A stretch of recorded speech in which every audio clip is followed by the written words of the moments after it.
Hello. How's everybody doing out there? Whoever is there, I can't see yet. There's a little bit of a delay. Um, Welcome to the film club, as it is officially called right now. So, actually clocked in at 1 minute late today, was just kind of monkeying around doing nothing in particular. So, this is actually, hey, Angelina, nice to see you, or vicariously, of course. Um, So today's part three of movies from the 1970s, and there's going to be 27 parts to this because there's just too many great movies in the 70s. Hey, Dano, good to see you. Hope things are pleasant in the Channel Islands at this point, that it's not too cold at night there. But I bet the dark sky aspect must be pretty good if it's not too lit up, so maybe you can see stars, etc. out there. Um, hey Ben, A up. Good to see you. Um, Vicariously once again. Nice to see all of the familiar avatars, I guess, is what you would be out there. So today I realized that there's actually three sort of film series that are kind of overlapping that are sort of interesting. They're all Japanese.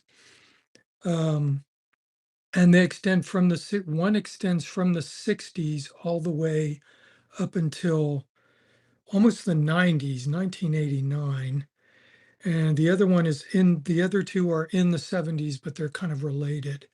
So, first one I'm going to talk about is a film series, and I think I might have mentioned this when I was in my series when I was talking about films in the 60s, and that is the Zatoichi, the Blind Swordsman series from Japan. I don't know if any of you guys are familiar with that series, but it's a series that goes, I think, all the way from 1963 or 62 up until 73. And then he took a break of something like 16 years and then made a very last one in 1989. But the Zatoichi, the Blind Swordsman series is a great series. And I first discovered this actually when I was going to high school, went to a boarding school in Arizona. And one of the teachers there, who was like a physical ed teacher and also Taekwondo teacher, was a fan of all of these Japanese samurai films. And there was a film night once a week. And so he managed to get a hold of some of these films. They were Kurosawa films and also Zatoichi films. And then he also got, I think, one or two of the Lone Wolf and Cub films. So I'm going to talk about those because they're all somewhat related. So the Zatoichi films had a star called Shintaro Katsu, and he played Zatoichi in all of the films. Criterion put out a box I think, maybe about 10 years ago of Blu-rays, and it's got 26 of the films in there. I think there's 28 films in total. And I think it has the first 26. This is a great box set if you like this kind of thing. Pick this up, and it's a good thing to hang on to because I predict when it goes out of print, that'll be the end of it, and they'll get extremely expensive. But Zatoichi is a blind swordsman. It sounds improbable and absolutely crazy, but they're just wonderful watches. The earlier ones are not really gratuitous. Then they started to get a little bit gratuitous in the later 60s and early 70s towards the end of the series. But they're more or less a story that just repeats. It's like Groundhog Day. It's basically Zatoichi. The only way that blind men could make a living around this time of the Meiji period in Japan was to become a masseur. So this is based on a real fact in the late 19th century, mid 19th century, when the Meiji era was kind of in prominence. And Zatoichi wanders from town to town, giving massages to people, and then stumbling into into various types of situations where swordplay has to happen. And his sword is hidden in his cane that he walks around and taps with to find his way around. So these are really great films. And Shintaro Katsu had a younger brother called Tomisaburo Wakayama, and he would make appearances infrequently in the Zatoichi films. And then when it came to the 1970s, he actually, Shintaro Katsu actually helped him get a distribution deal or just a straight up deal for the Lone Wolf and Cub films. And Lone Wolf and Cub was from a manga series in Japan, and I think there's 28 parts to it. And these were called, I think they were called Lone Wolf and Cub or Shogun Assassin things. I think they were all translated more or less in the 2000s into English versions of those manga films. So if you like manga stuff, there is a full version of Lone Wolf and Cub available now. And once again, there was maybe, um, I think, 6 films in total of the Lone Wolf and Cub films that were made. And there was a US version that was the first 2 edited together and then dubbed into English. That's not really such a great watch. And since I'd already seen a few of these, by the time that came out, I wasn't really a fan of those English dubbed versions. But once again, the Great Criterion has put out all of the Lone Wolf and Cub films into a little collection that's maybe 3 discs, I think. But these are highly gratuitous, and they basically start out with a baby emperor. He's maybe 18 months old or 2 months old. And the lone wolf character, I think his name's Ogami Ito, is the designated assassin for the shogun. So he's brought in, and the first thing he has to do is behead a 2-year-old for some kind of perceived slight towards the reigning shogun. Hey, Vince, good to see you. And thanks for your message the other day. That was pretty cool. It was related to a different matter, but Vincent is actually a Patreon member of mine. So that's just as an aside. I'll drop that in at the end of this whole thing that we're discussing right now. So you've got the Zatoichi series and the Lone Wolf and Cub series, which are kind of related to each other in that Shintaro Katsu and Tomisaburo Wakayama were brothers. And then towards the end of the Zatoichi films in the early 70s, when the Lone Wolf and Cub series was getting going, it seems like Shintaro Katsu got inspired by some of the Lone Wolf and Cub series and wanted to do something that was quite gratuitous by the rest of the Zatoichi series standards. So Shintaro Katsu came up with an idea for a character called Hanzo the Razor. And so he made 3 Hanzo the Razor films. And if you guys are not familiar with this series, there's only 3 of these films. Um, they are just basically, it seems like he kind of went, well, I'm just going to take it to the next level. These films are based in the Meiji period also, I believe. And Shintaro Katsu stars, I don't think he directs, but he plays a character called Hanzo the Razor. And this is a sheriff that works for law enforcement in Japan in the 19th century. And just the opening sequence in the very first Hanzo the Razor film shows him basically being tortured. This is torture that it's part of his training regimen. And he's got 2 assistants who are straight up criminals that he's hired to be his assistant. And they are just basically torturing the crap out of him. And his whole premise is that he is saying to himself, well, I need to do this because I need to understand what criminals are going through. And so we need to be familiar with what we're going to be demanding of them. So this film has some really deviant behavior in it to basically everybody he runs across. And he sees himself as kind of a purist law enforcement agent who is above bribery, who has complete dignity in the way he goes about his business and is just ready to throw anybody who he deems basically, less than honorable under the bus. And that's what he does to male and female alike.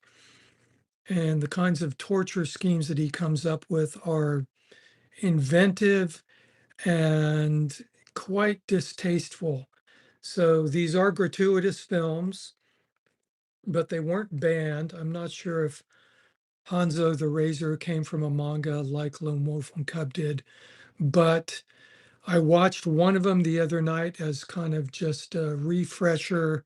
And I just went, okay, yeah, it's still absolutely challenging to watch, but at the same time, it's kind of lighthearted.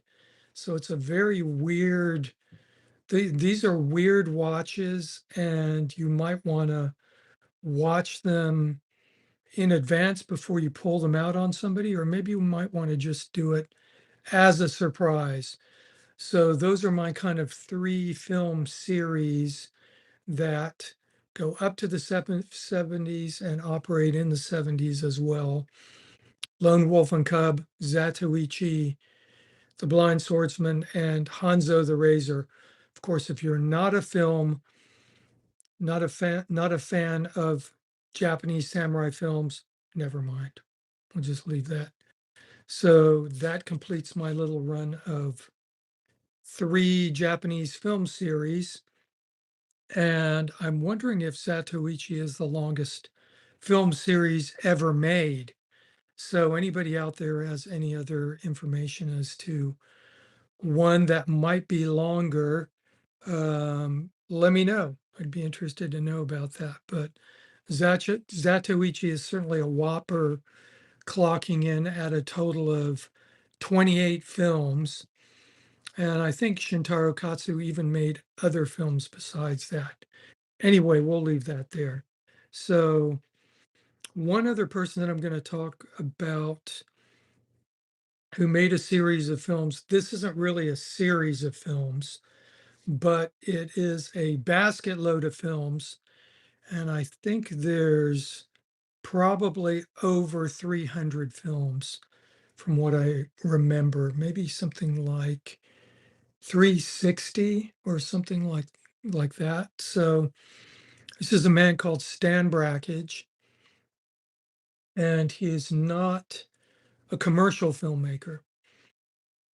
He's considered an experimental filmmaker, and he invented this process of painting onto individual frames of 16 millimeter film.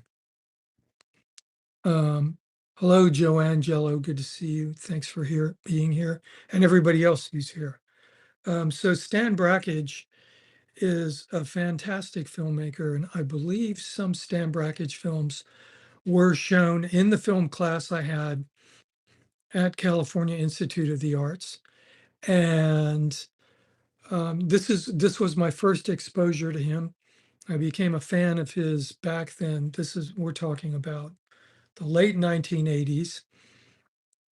And of course, back then, Stan Brakhage films were, oh, Dog Star, all parts. Okay, so this is a great time for you to come in right as we're talking about Stan. And of course, there's a ton of his films out there. There's actually um, an official Stan Brakhage YouTube channel. And oddly, I mean, actually, this is not odd, but some of the films that have been up there for 6 years have 400 or 500 views. But Stan is a challenging watch, and he's not for everybody. But it's just a really distinct universe of filmmaking, and he is actually simultaneously treating film as a stop motion source, an animation source, a painting source, and also just a full-on experiential thing. So his films are awesome, and once watched, they lodge in a part of your brain and they just stick there. And so I think of him in a way as possibly the most prodigious um, artist or painter that ever lived, apart from maybe Brian Eno, who did something called, I think, 77 million paintings, which was basically um, video stills that were made into a big long thing that he used for an installation. But Stan Brakhage was doing his by hand onto individual frames of 16 millimeter film. So if you take one of his longer pieces that are maybe 12 or 13 minutes and you go, okay, 16 millimeter film, I haven't done the math on this. You guys can do it just for kicks. Well, while you're here, 16 millimeter film runs at 24 frames a second. So if you multiply 24 by 60 to get how much time that is per minute, then multiply that times 60, then multiply it by 13 minutes, you'll get the amount of individual painting frames that there is in a 12 or 13 minute film. And I did that once a while ago, and it kind of made my brain stop working. And of course, one of the side effects of him doing this was he actually uh, contracted cancer um, by using these painting materials for film. And that was really unfortunate. I think he had bladder cancer as a result of that. And that's what he directly attributed his cancer to, which he eventually died from. So let's see, Ben Neild says 38 movies featuring Zilla. Yeah, I'm going to have like a little bit of a caveat there because we don't know that. Yes, it is a character, but Shintaro Katsu did play Zatoichi in every single Zatoichi film, I think, except for the one that Beat Kitano made, which is a great Zatoichi film. I love that one. Kitano made, which is a great Zatoichi film. I love that one. But yes, Zatoichi, but yes, Godzilla movies. That's right. There's probably 38 Godzilla movies, but yeah, I'm not sure if it's the same guy in every costume, and of course the digital Zilla. But I love Godzilla. And of course, just the Japanese ethos of that is wonderful. I love all that stuff. Um, but quickly back to Stan Brakhage.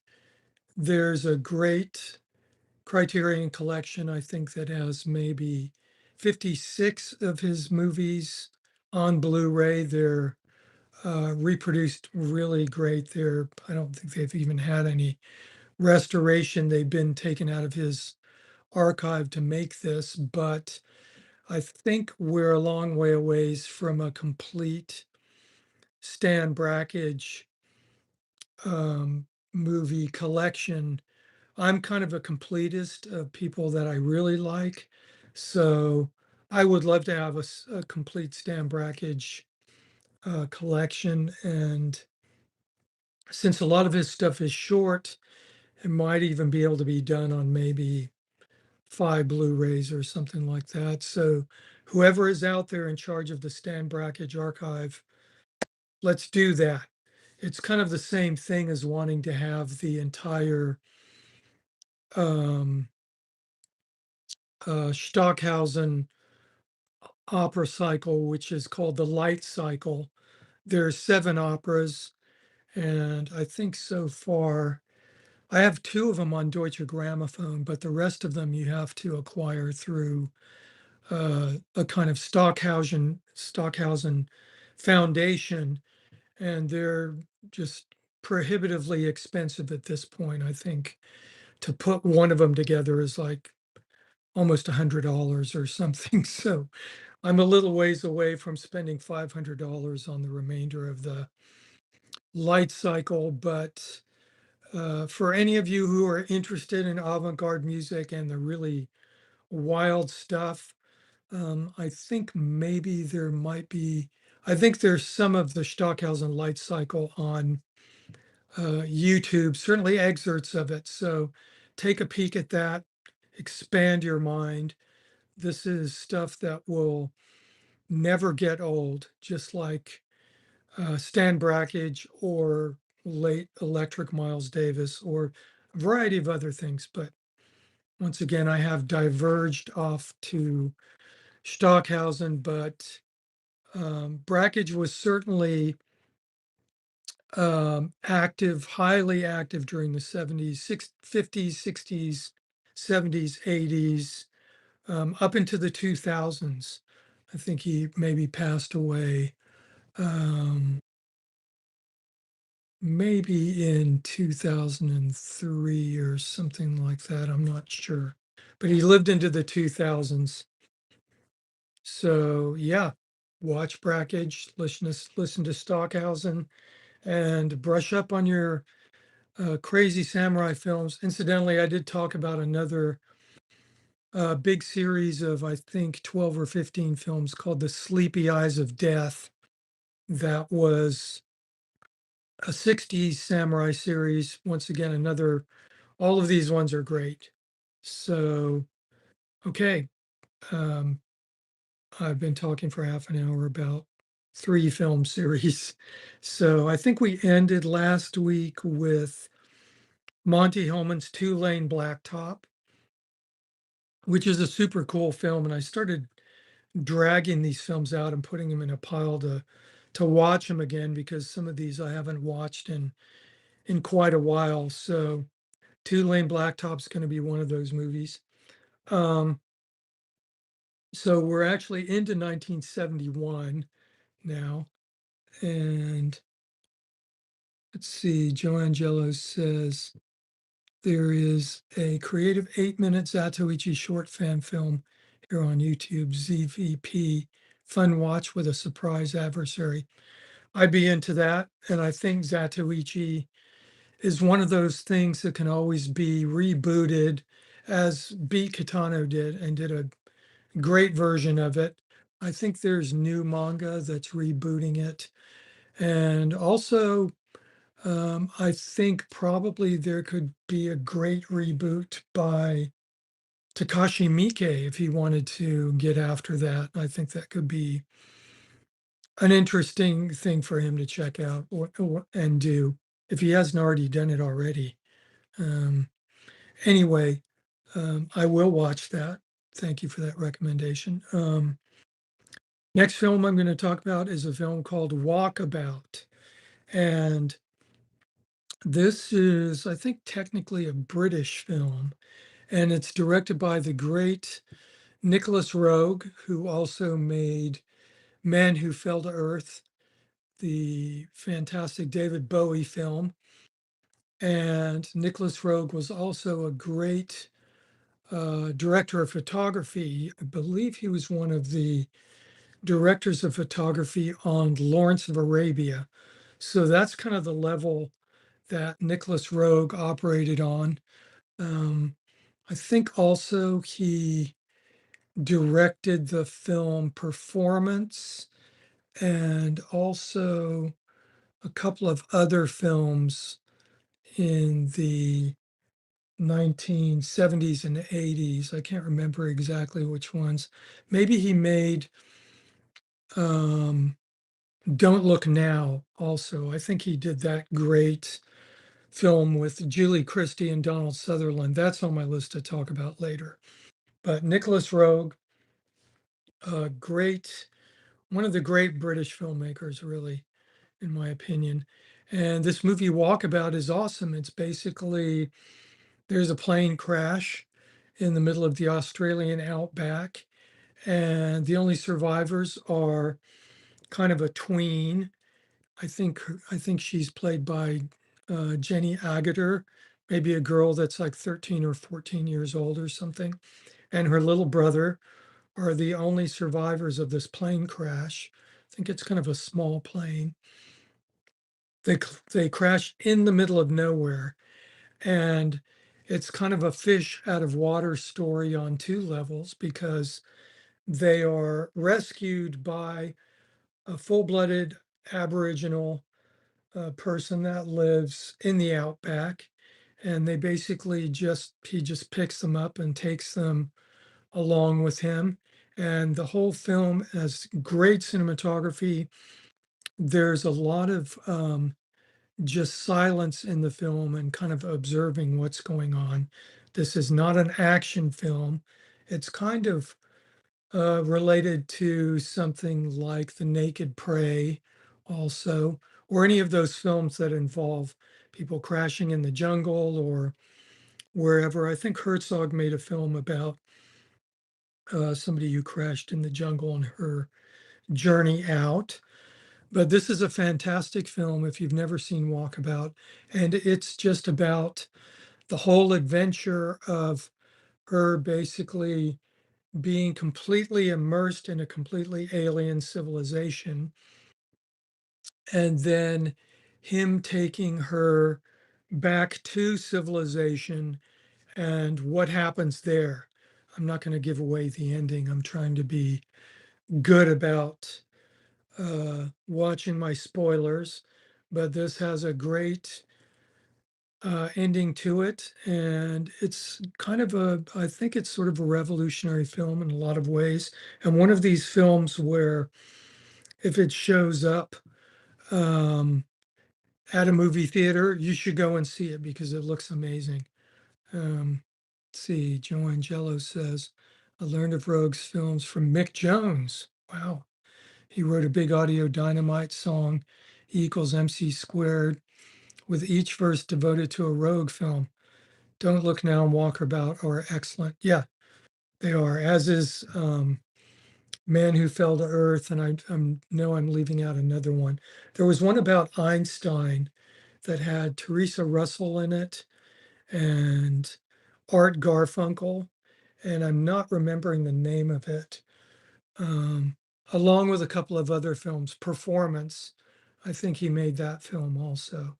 So, yeah, watch any Nick Rogue film and you will not be disappointed. So, those are awesome. Walkabout is excellent. I think the copy that I have is a Criterion copy. So, you know it's going to be great looking, and it is. Once again, a great theatrical watch if you can see it at the cinema. Um, Next film, and this is getting into one of the great things about the 70s is it just had this element of trash movie making that was unapologetic and just kind of in your face. And they weren't getting precious about doing it. They weren't making, this is before trash became kind of an homage, with things like Tarantino's Grindhouse and stuff. I mean, all that stuff has its own charms, but there's nothing like the original trash, which started even in the 40s with like B and C film noir, 50s B and C film noir, 60s B and C film noir, even A-list film noir with stuff like Cape Fear, and I even consider Psycho to be kind of like in that trashy film noir, pulpy, trashy thing. I mean, Hitchcock even admits himself that he was just kind of wanting to do something a little bit trashy, and he went ahead and did it, and it's still cool and it's still got trashy elements to it, even though it's Hitchcock. But that is a cool thing to know about Mick Jones, longtime Clash fan. Actually saw them uh, on the London Calling tour when I was living in LA with Lori Black. We went down to the Santa Monica Civic. I think that's where we saw it. It might have even been possibly the last show of that tour. But yeah, I'm going to look for that song because obviously I am a Nick Roeg fan anyway. So yeah, Walkabout's awesome. But anyway, the next one, 1971, trashy, pulpy, not really noir, but trashy and pulpy. And this is the first movie to come out for with a under a production company that would become famous for its trash and pulp in the 70s and 80s, and I think even to the 90s. And that production company is New World Pictures. And of course, any of you who are out there who are fans of 70s, 80s, 90s trash and pulp are going to know the name Roger Corman. So obviously, before he had New World Pictures, he was making movies for Samuel Z. Arkoff and James H. Nicholson for American International. And there's just a basket load of those movies, all those great Vincent Price movies of the 60s with people like Peter Lorre and others. Jack Nicholson was in them. Those were all Roger Corman produced and sometimes directed movies, all those great Poe adaptations, Fall of the House of Usher, Mask of the Red Death is one of the best ones. So he decided to form a production company, and the first film they did was Women in Cages. And there's three of these women in prison movies, and I think he produced all of them. They're all New World Picture movies. And I think pretty much all of them have Pam Grier in them, who is one of my favorite actors, just an awesome presence. Whatever scene she walks into, everybody just goes, "Here she is." So, oh, and speaking of here she is, my better half and the love of my life, Jennifer, just walked in the door after teaching copious dance lessons. So she's here now. Anyway, um, and that's it. So since she's in SAG, I'm probably going to have to pay her for that, but we'll see. Um, or you're not in SAG, are you? No, she's not in SAG. Never mind. Um, so yeah, women in cages. What did I walk into? You walked into Women in Cages, filmed in the Philippines, and they used a bunch of Filipino Army and Navy assets to make it. And it's basically the standard thing. Some women are supposed to be in prison, some are not, some get sent there by mistake. And there's horrible, mean prison guards who are all women also. And they just do stuff to each other, and women plot an escape from this hell, and they get away, and then other stuff happens to them. But these films are great. They're very action-packed. It's kind of like, um, a movie like Tropic Thunder is kind of like a remake of that, without the women, without the cages, and without a lot of the fun in a way. It's sort of a different thing. I mean, that's a comedy, but it's still they're in the jungle, they're trying to escape. It's all that kind of stuff. So there's that one. There's another one called Big Doll House, and then there's another one called um, The Big Bird Cage. So they're all Roger Corman movies. I think they all have Pam Grier in them, and they're all fun watch. I mean, they're a great kind of let's have a party and watch like an exploitation trashy movie. So I'd love to see all of these at like a triple feature. I think that would be really fun. And then the Alamo could do it, and then they could have really horrible food, kind of prison style food to go with it. I think it would be a good idea. Um, so I've wrapped all those films into one, and you can actually buy all three of those films. I think I think Shout Factory is doing a whole bunch of those. And I think they've got all three of those in like a nice little, you know, women in cages set if you need that kind of thing. So next film, and I actually kind of include this in kind of a trashy, sort of off the scale thing. And that film is Clockwork Orange. And this might be, and it's officially a Clockwork Orange. And this film might be the most extreme A-list blue ribbon winning trashy film ever made, because I mean it's just it has elements of West Side Story or The Warriors. I mean, it's a gang of guys. The Warriors came after, but it's a gang of guys who just go around kind of having fun. And then they have to pay the piper. Specifically, the lead has to pay the piper. But of course, this isn't really that trashy, I suppose, because we have really one of the most kind of exquisite technicians realizing the trash. But he still understands that there needs to be that element at work in there, like the first kind of gang fight that happens between Billy Boy and Alex's Droogs is just completely, you know, him going, okay, I'm going to put the most violent gang fight ever put in a movie on the screen for this. And I really can't think of another gang fight up to that point that has that serious an amount of violence in it. And it just keeps going and going and going and going. I forget how long they took to actually shoot it. I think they spent like a week shooting it or something crazy like that. But it's hyper violent. And I remember the first time I saw it, actually, the film Clockwork Orange, the entire thing was shocking as hell to me. And I did see it on its very first run in the UK. As I mentioned before, I saw a lot of films in the 70s as a result of having to be in the UK during the summertime.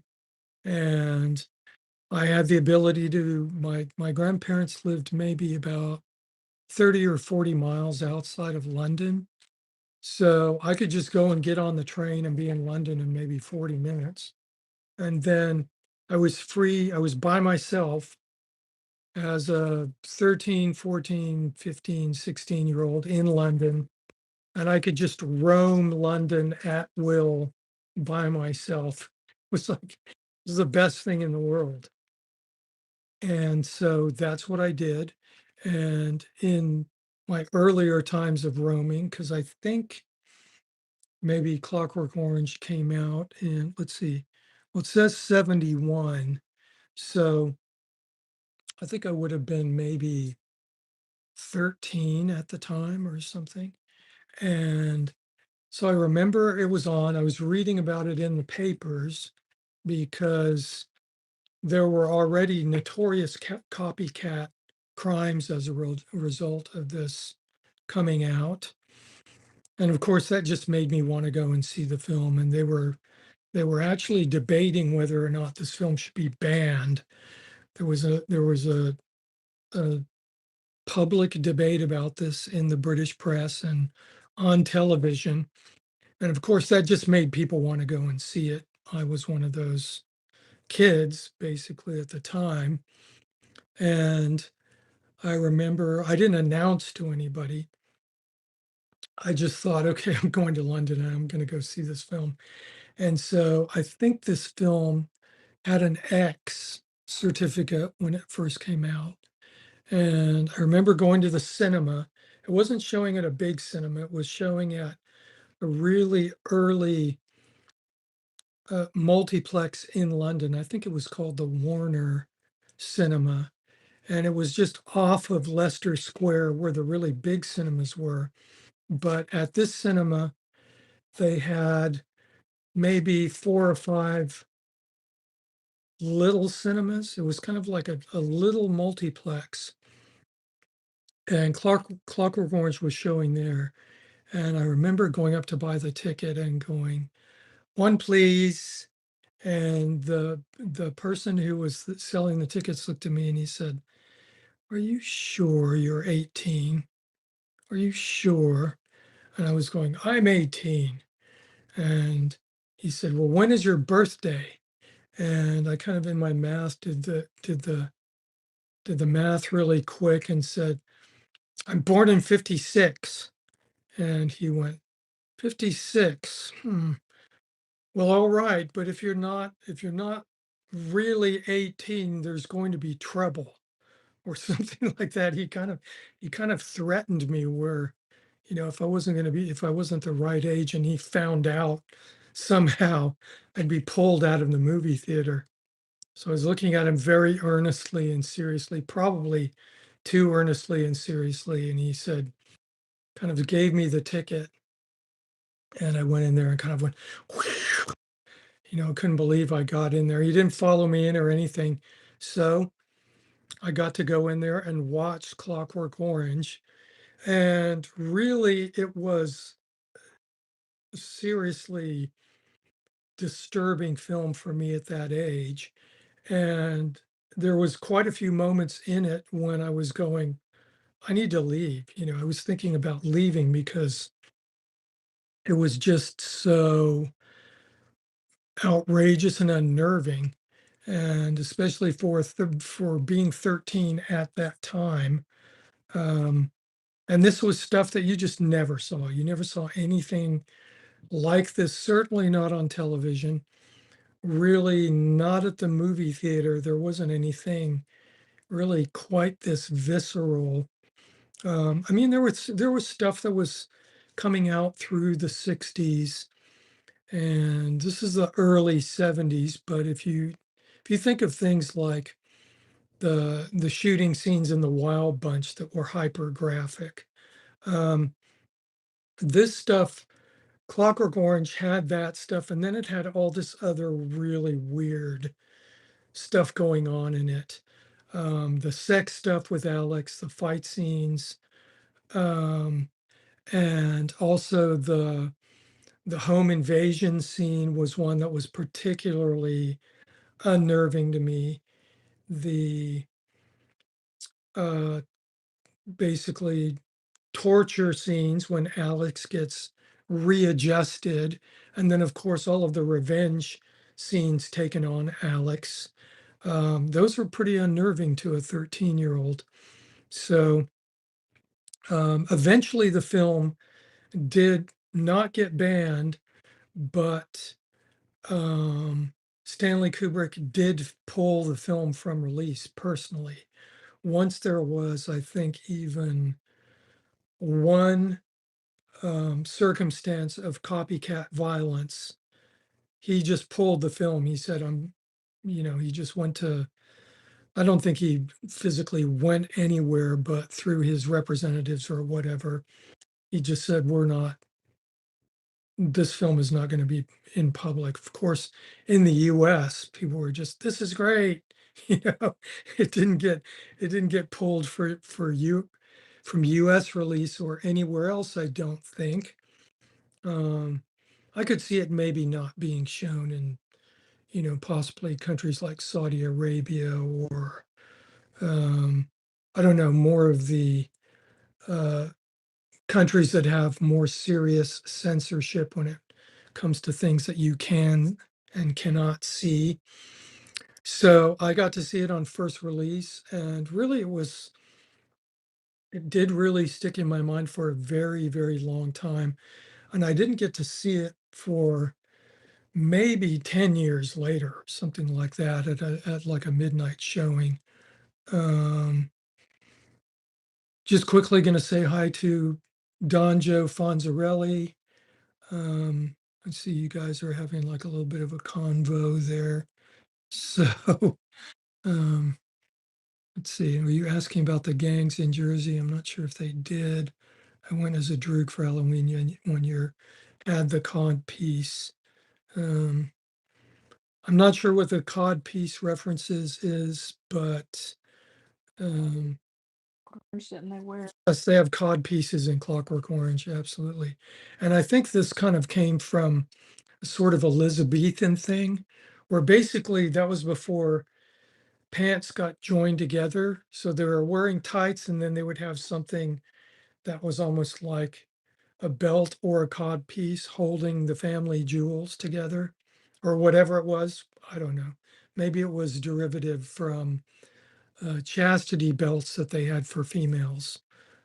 So I don't know. I've never dressed up like Alex. I haven't really, I'm not really a person that has an inclination for dressing up. I'm already wearing a costume, which is, of course, Mark Dutram. And I think I'm I think I'm doing a pretty good job at playing Mark Dutram, although there's some days which are questionable. Um, but yeah, Alex is one of the great costumes. And the film is, of course, an iconic film.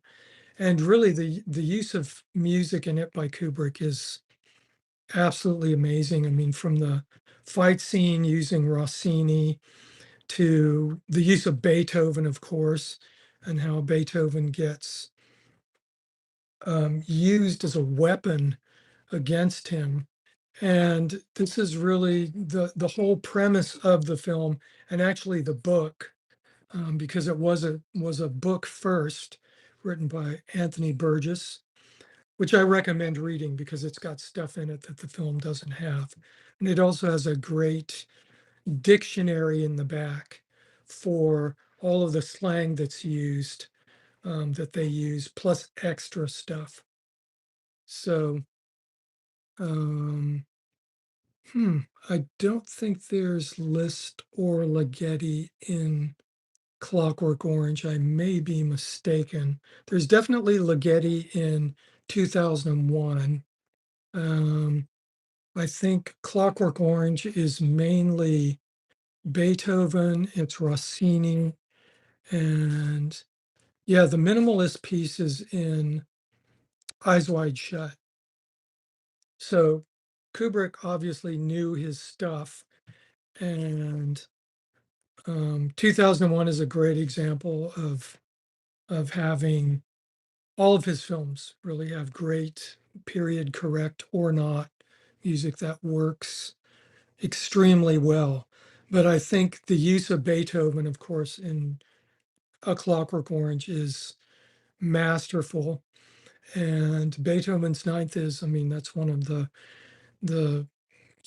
deep juxtapositions that Kubrick works on. You've got this futuristic thing, and then you've got um, basically Beethoven is almost kind of like pop music to Alex. That's how his brain works at that point. And of course, he picks the girls up in the record store and brings them home, and has a speeded up orgy to um, what is it? It's Rossini again. It's the William Tell Overture. And that's Wendy Carlos creating that. And of course, she has her own journey with Kubrick, which is interesting. And there's a Wendy Carlos wrote a autobiography, I think maybe 10 years ago or something, which is interesting reading. Um, and so I'm going to end with Clockwork Orange there, because I mean, you guys know this movie. It's almost too famous to even talk about, but there's there's always new writing coming out about it, and it's always being constantly reevaluated. And I think on some level, probably great filmmakers can't help but do little homages to it here and there in films all over the place. And that will probably happen forever because his films, Kubrick's films, are so great. Um, so next film, also in 1971, is a film called Death in Venice. Now, this is a film by Luchino Visconti, the great Italian film director. And this is a really weird one. I mean, all of his films are crazy and weird. Joanne Jello says, "Thanks to you, I discovered and recently watched Donkey Skin and Fata Morgana, and my watch list continues to grow. Thanks." You are welcome. And those are great films, and they're in my pile to watch again because there's always something new to discover in these films too.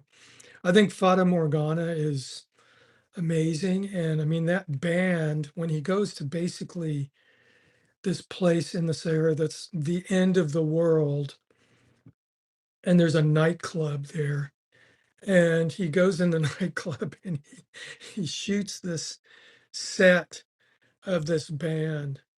And I'm calling it a band, but I mean, they're just, they're like 1,200 miles from nowhere. And there's this little band in there and they're playing. And I just, in my brain, watching that, I just go, oh, I need to make cover versions of all the songs that this band plays because it's just it's still so far out there. Um, Fata Morgana is literally and figuratively a film that is out there. So watch it, the rest of you guys, if you haven't watched it. But thanks for that, Joanne Jello. However, I don't want to mispronounce your avatar's namesake. Um, anyway, back to Death in Venice.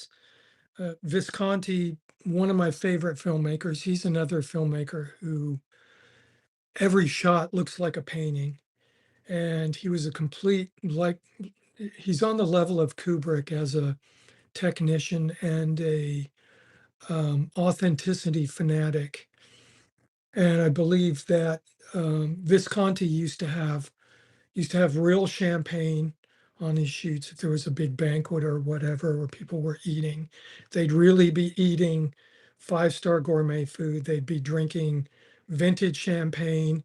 They'd be wearing underwear that was true to the period, that was made out of the period correct material that rich people used to make underwear out of. They'd be wearing real jewelry. He'd have real flowers in there in real vessels and vases that were expensive materials. He'd have real antiques in there. And it really shows. I mean, you can feel the gravity and the kind of morphic resonance of all of these materials, and it's all there on the screen. And of course, Luchino Visconti was actually born an aristocrat and born into a family that just had, trunk loads of money for decades and decades and decades, possibly centuries. And his family were, he was actually a count, and his family were the kind of aristocrats that used to hang out with the the kings and princes of Italy before Italy actually was a country, became a country as a result of Garibaldi and all of those guys. I'm not going to go into Italian history here, but Visconti comes from there. If you watch his films like Senso or The Leopard or Death in Venice, you can see how he really has a feel for this material. And it's fantastic and it's great to watch it. When you get into it, you're entering an entire world that is made by somebody who knows that world firsthand. So it's not even like he had to actually work at the production levels for this. He simply just, put somebody in charge of it who knew about that also. And they knew what he wanted. And you see it all there on the screen. Incidentally, a RIP message to Claudia Cardinale, who I think she died last week, but she's in The Leopard. And I don't think she might be in Death in Venice. I'm not sure, but she's in a couple of Visconti movies. And then she's also in Eight and a Half by Fellini. And she's also in Once Upon a Time in the West by Sergio Leone. So Claudia Cardinale, great Italian actor. And if you watch her in any of those films, she just lights the thing up. And she was a great talent. But Death in Venice is kind of an insular film, and it's loosely based on really the last years of Mahler's life. Mahler, the great Austrian composer, one of my favorite composers, and really a composer I didn't get to until I was in the 30s, in my 30s, not in the 30s, although I would have liked to have been there. But um, he's one of these people who, and I've mentioned this before, there's some music that really needs parental advisory stickers on it. Although there's probably the majority of parents don't even listen to Mahler out there, but really it's not for kids. Mahler's not for kids. It's like NWA when it first came out. And although NWA is more for kids than Mahler is, and you're just not going to get it until you have a certain amount of living time under your wheels.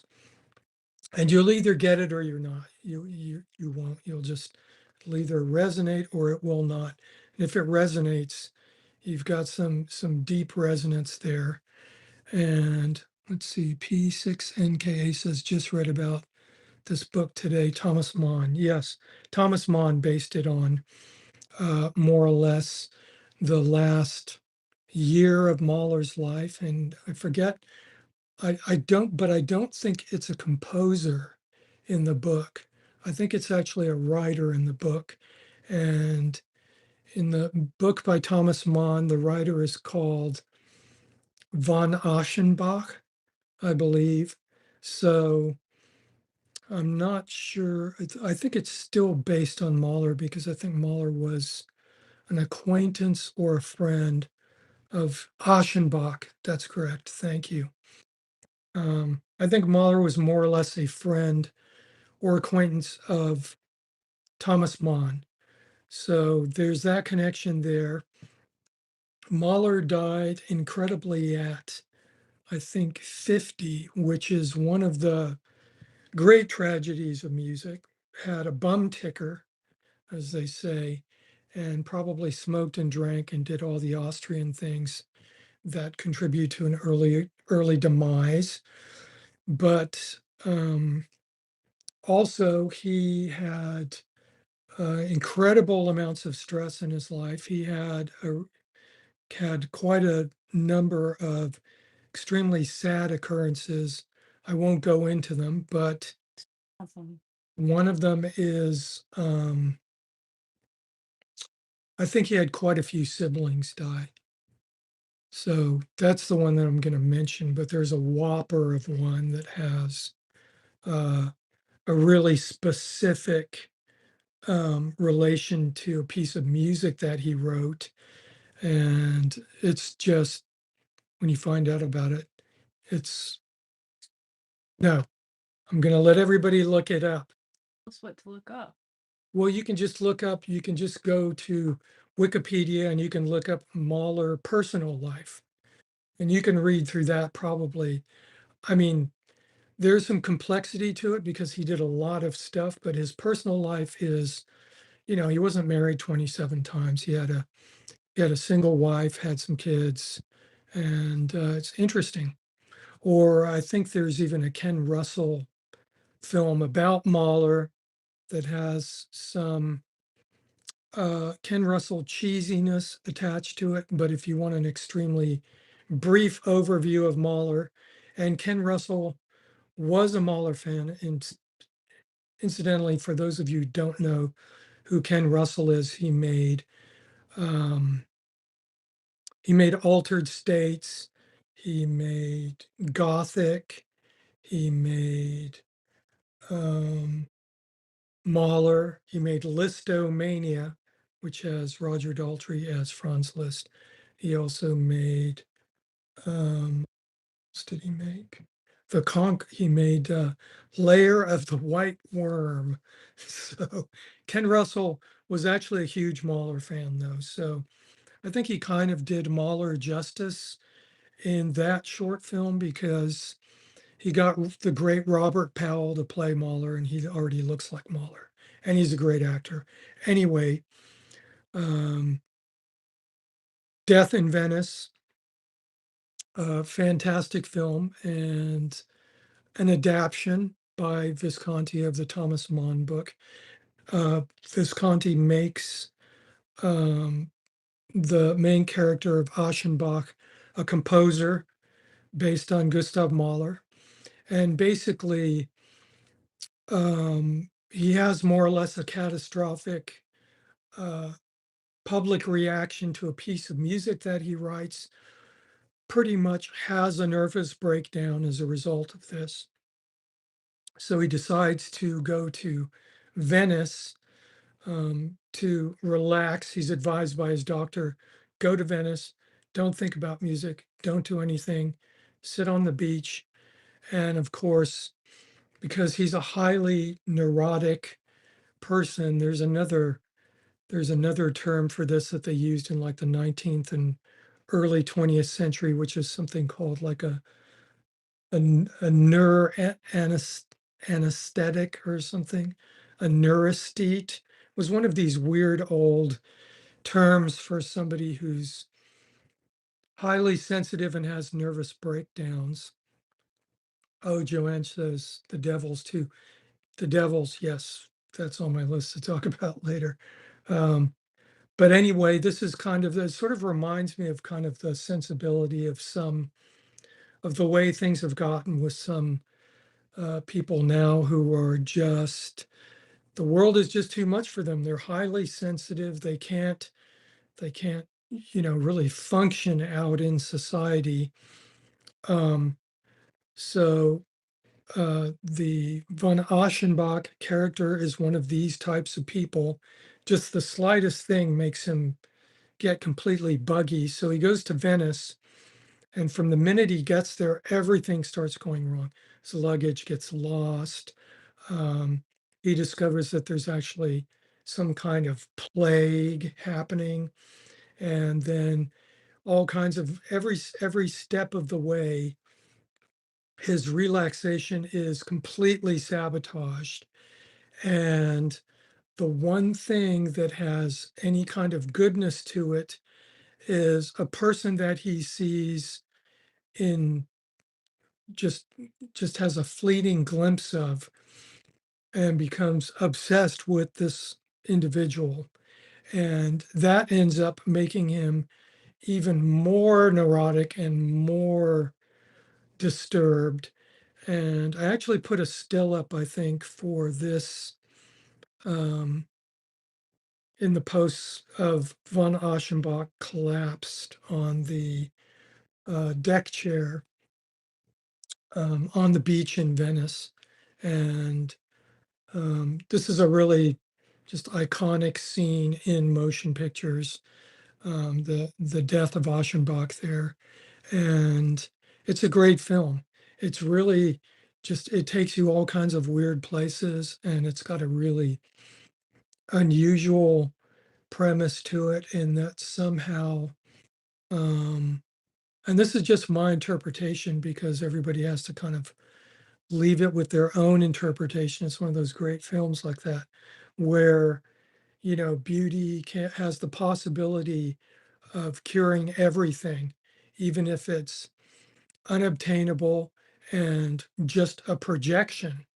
Um, like in some ways, just the projection of it, the unwitting projection of it, and then the reception of that projection and the reciprocal projection is somehow kind of just enough to make it good enough to get through something. I'm not sure it's really simple in its presentation, um, but it just has incredible layers of depth to it, and you can go as deep as you want and as far out as you want.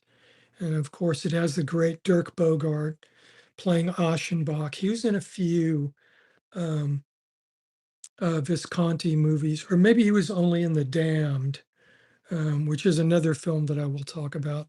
But Dirk Bogarde is amazing. And in this, he's particularly great. This is one of his best roles, and definitely worth a watch. And this is another one of those films that used to be impossible to see, but thankfully it is streaming. And once again, there's a great Criterion edition of it.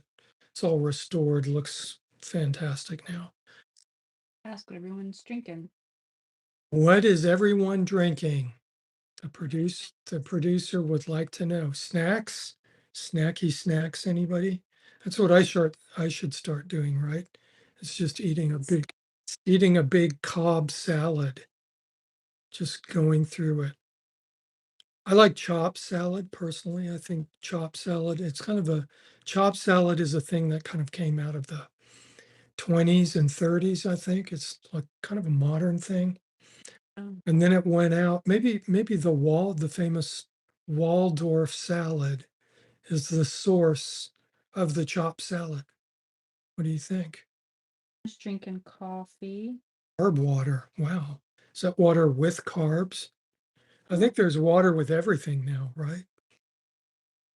Actually, on an aside, there used to be this water called, what was it called? The one that had all the caffeine in it, Jolt? No, that was a cola. But there was some water that had the same amount of caffeine as 2 cups of coffee or something. I believe. No, Jolt was the one that had twice the caffeine, all the sugar. Jolt was the one in the 90s. Because Buzz used to drink the crap out of that one. And caffeinated water. So, okay, tea, carb water, Tea. lemon, lime. The producer is drinking tea. I have water with like a miniature state symbol on it so I can remember where I am. Just in case I forget. Everybody's being pretty healthy. Sure. Water's good. Um, okay, next after Death in Venice, Get Carter. This is a 1971 film starring Michael Caine, and this is one of my favorite Michael Caine films. It's back there with the Ipcris File, and I forget what the sequel to the Ipcris File was. Billion Dollar Brain, possibly. But Michael Caine is great. I will watch Michael Caine in absolutely anything. Of course, he's great in Cider House Rules, The Man Who Would Be King, Great Train Robbery, all that kind of stuff. Alfie, he also plays a really great, nasty person in Alfie. Um, and this particular movie is a bleak, bleak British film from 1971. Basically, yes, Don Joe, Ipcress File, good John Barry score. Yes, absolutely. I think I have I've got it right here somewhere on vinyl. So I do love that score. Um, that crazy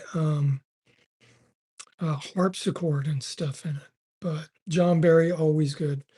And Get Carter's a great gangster film where uh, Michael Caine goes in search of who murdered his brother, and he has to go up north.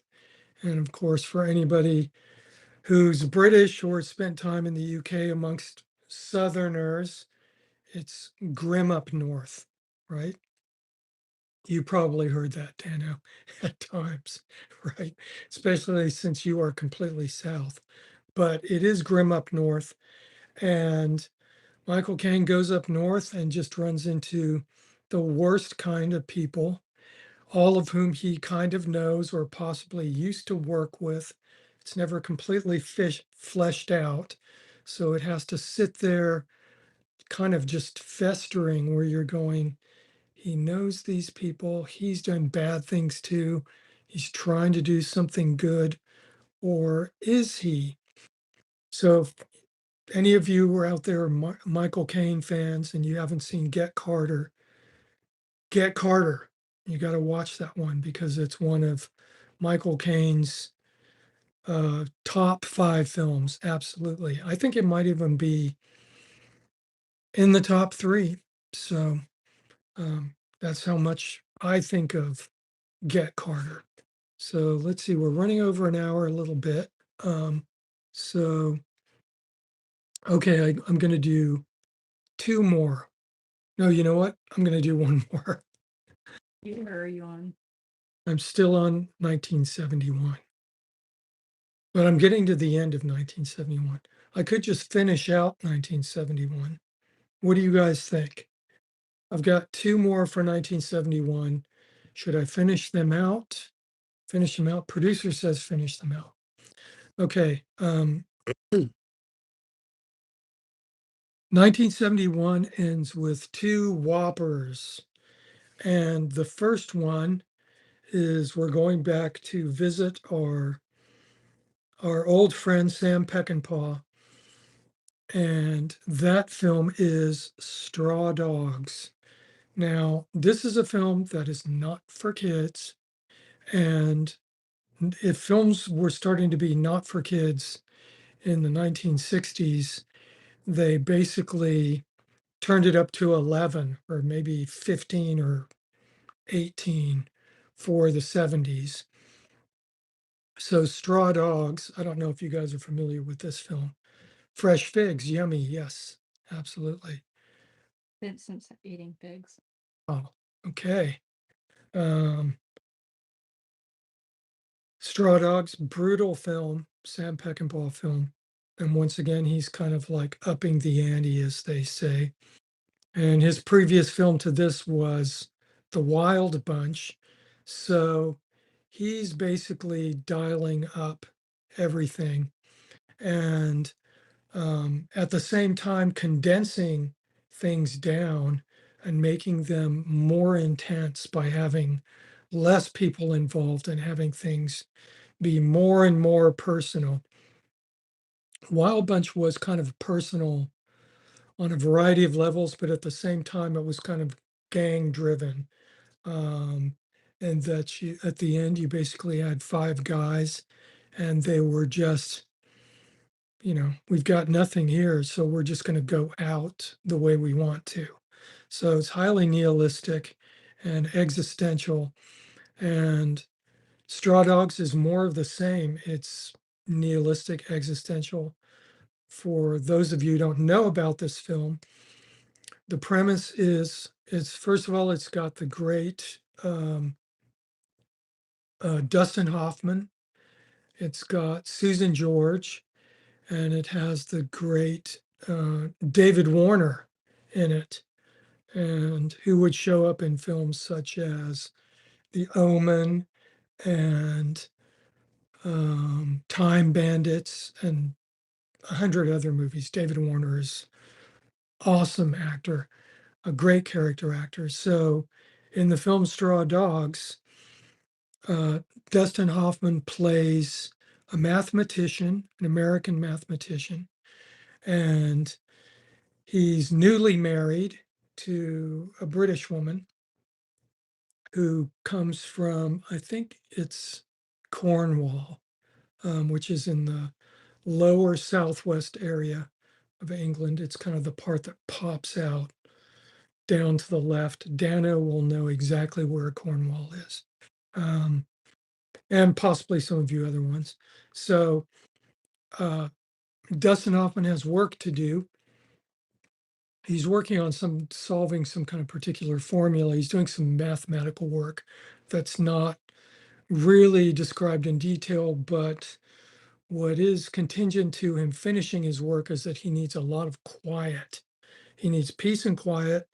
He needs to not be bothered and more or less be left alone with his blackboard and occasionally show affection and attention to his younger wife, who must be, I think, even when she made this movie, Susan George was like 23 or something crazy, or 21. So she's a little bit of a demanding wife, and that is because she's being ignored by her mathematician husband.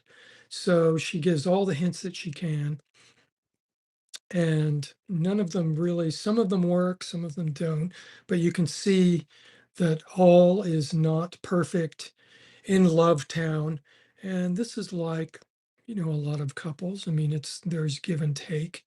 And so this is a great sort of honest portrayal of early marriage with a big pressure of the husband trying to get work done, and kind of the wife being a little bit bored and kind of not quite figuring out how to deal with that boredom. But they move to the town, I think, that she grew up in, or near where she grew up. It's an isolated town in Cornwall, and they have difficulty assimilating with the local townspeople. And the local townspeople are, they've got their own thing going. They say what they want, they do what they want, they act how they want. And the townspeople in this film actually, and the premise of the way the townspeople are, remind me of the way the townspeople are in the David Lean film Ryan's Daughter, when I was talking about that at the end of the 60s. So, and I mean, there's town archetypes, of course, there's basically the village idiot. Um, Not that there's anything wrong with being a village or an idiot, that's actually Molly Irvin's had a great quote about George Bush, when George W. Bush, when Molly Irvin's was like a Texas commentator and writer.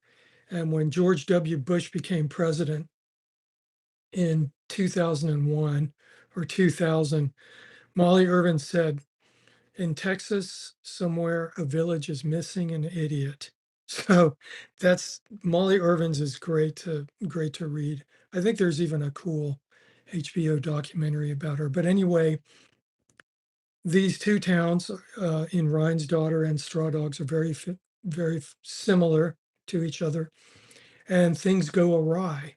Um, Dustin Hoffman cannot be left alone by his wife. He keeps being bothered, and the social overtures he makes when people are invited out to their little house for a drink or um, canapes or whatever go hideously awry because Dustin Hoffman just does not have social skills.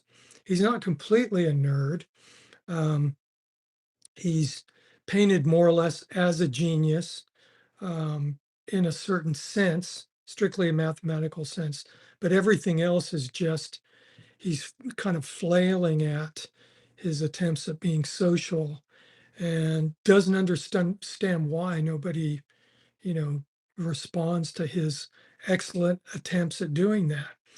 So anyway, there's a misunderstanding with the local townspeople, and Dustin Hoffman has a certain moral compass and feels like he needs to come to the aid of somebody who's been imperiled in the town. And it's basically just the, if you don't mind your own, if you mind your own business, you're not going to get into trouble. But if you don't mind your own business, then you're going to start poking the hornet's nest and initiating circumstances you no longer have control over. So that's the premise of Straw Dogs. It's a great film. It's a tough watch. Um, and there's even some kind of weird Peckinpah-ish attempts at comic relief, but comic relief in Sam Peckinpah films is um, on another level because it's usually right in the middle of terrible things have happened. And then there's kind of, oh, there's this thing which is just completely awkward and doesn't belong there. Um, and then more terrible things happen. And then there's no comic relief. So it's always seems like a producer or somebody suggests, come on, Sam, lighten it up. Can we lighten this up a little bit? Whereas Sam Peckinpah might have just gone full bore and it would have been, something completely untenable. I don't know. I haven't read about this enough, but I think maybe a reel of just Peckinpah comic relief moments might be kind of funny because there are some in all of his films and they're awkwardly handled and almost feel like a second unit guy is doing it. And of course, he did have second unit guys do stuff for him, to the point of actually main scenes when he was indisposed, shall we say. So that's the end of Straw Dogs. Great film, challenging watch.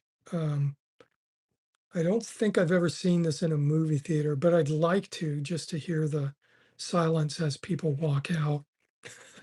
Because people walking silently out of a movie that's when you know something, you just watch something happening.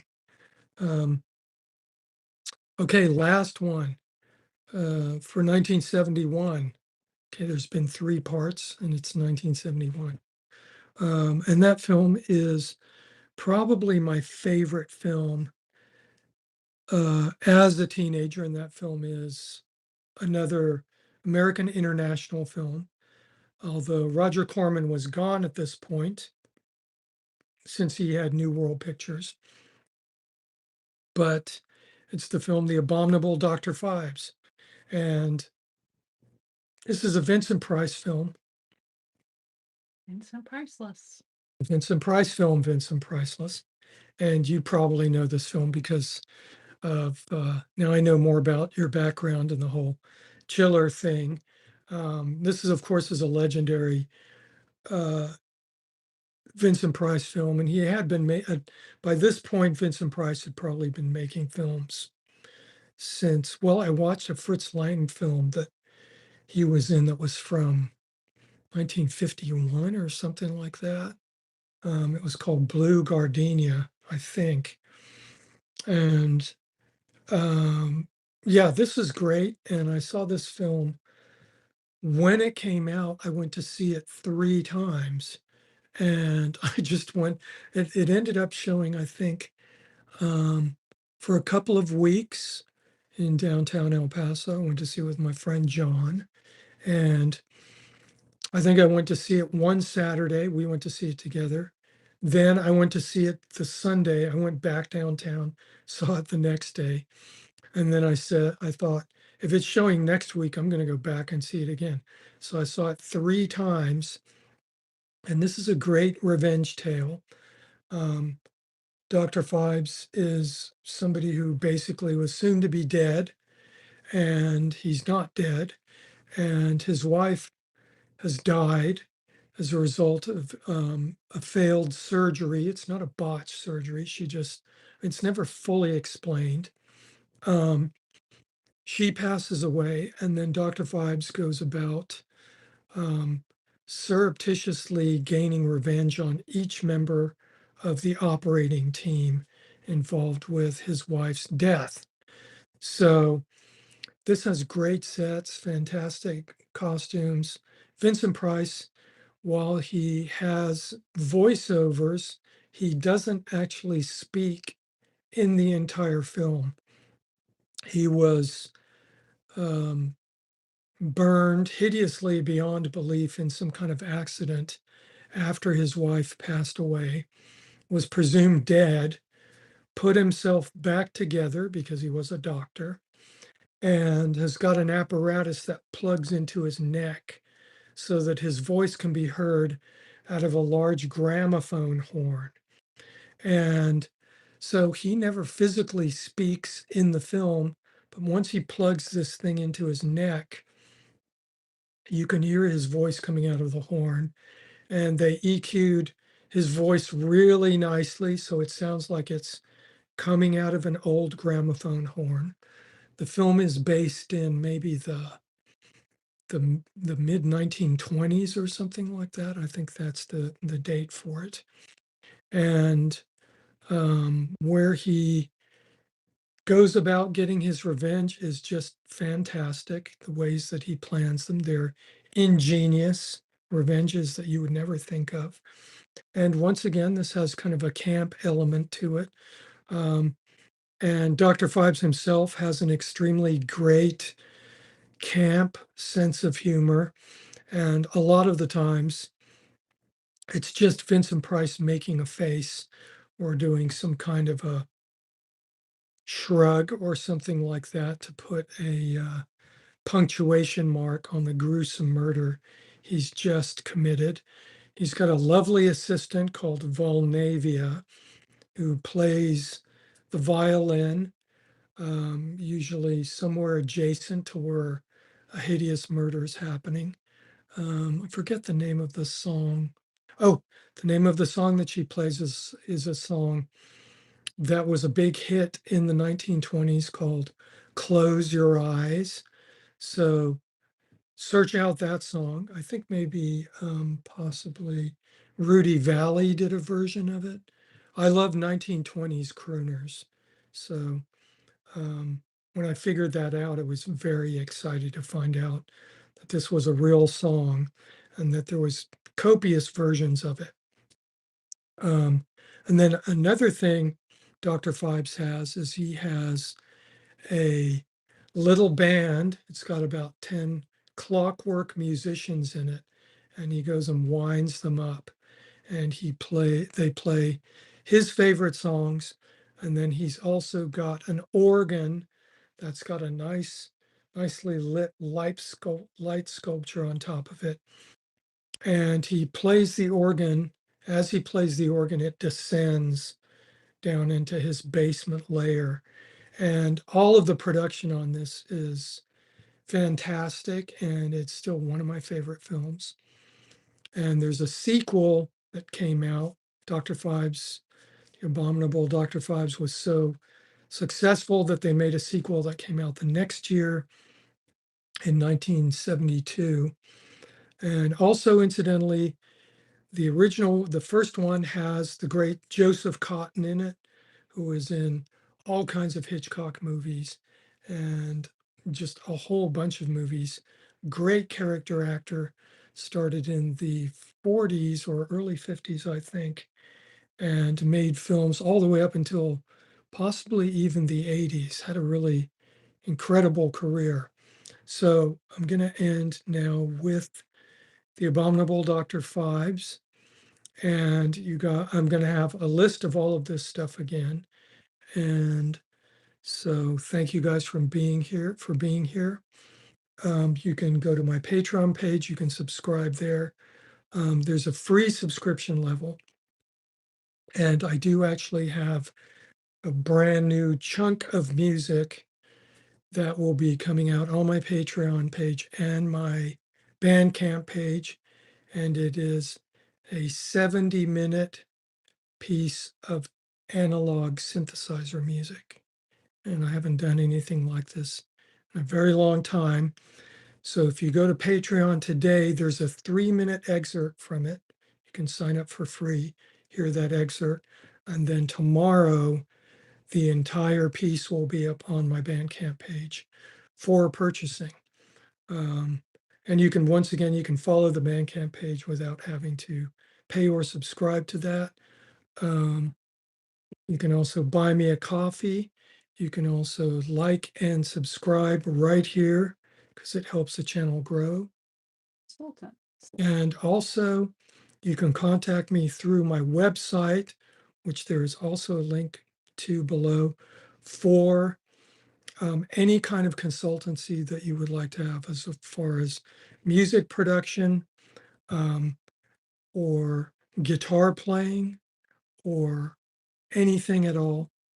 Life in general, I am available for a very special consultation. So thank you guys for being here. And it's always great to see all of you. And well, Brosmo, you can just watch it again. You can watch it again and again and again and again. Okay, thank you guys. Have a great week and see you later.